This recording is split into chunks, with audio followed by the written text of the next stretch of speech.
Levantamos la tapa trasera.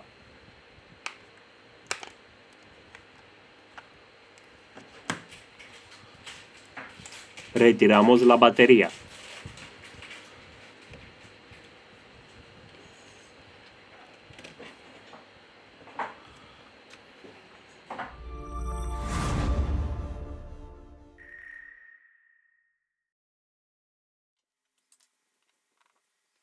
Retiramos los tornillos de la carcasa intermedia.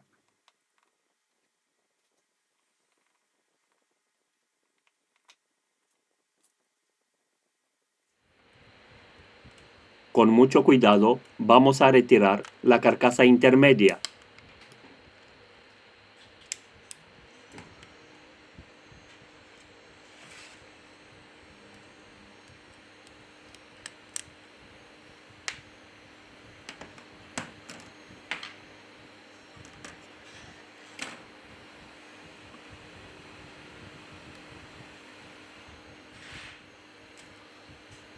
Aquí tenemos el flex de comunicación de la placa base con la subplaca base.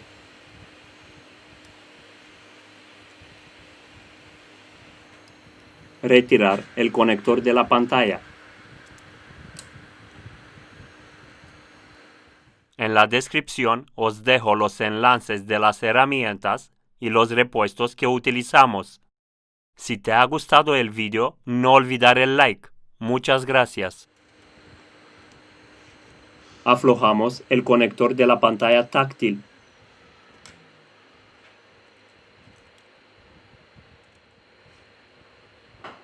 Levante suavemente la placa base del dispositivo.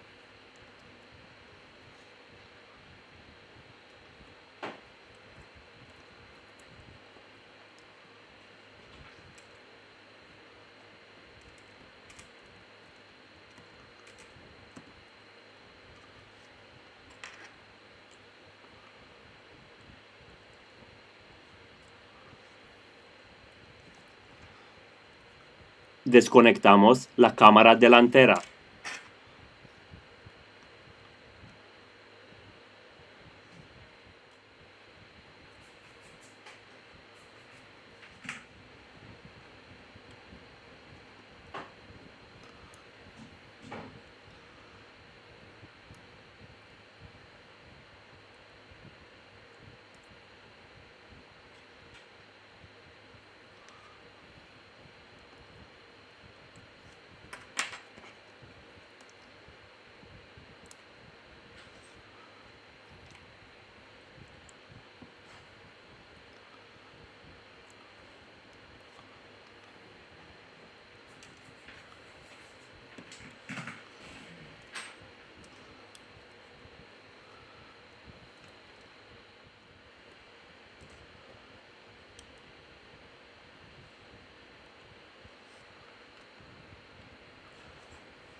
Hemos acabado el proceso de montaje.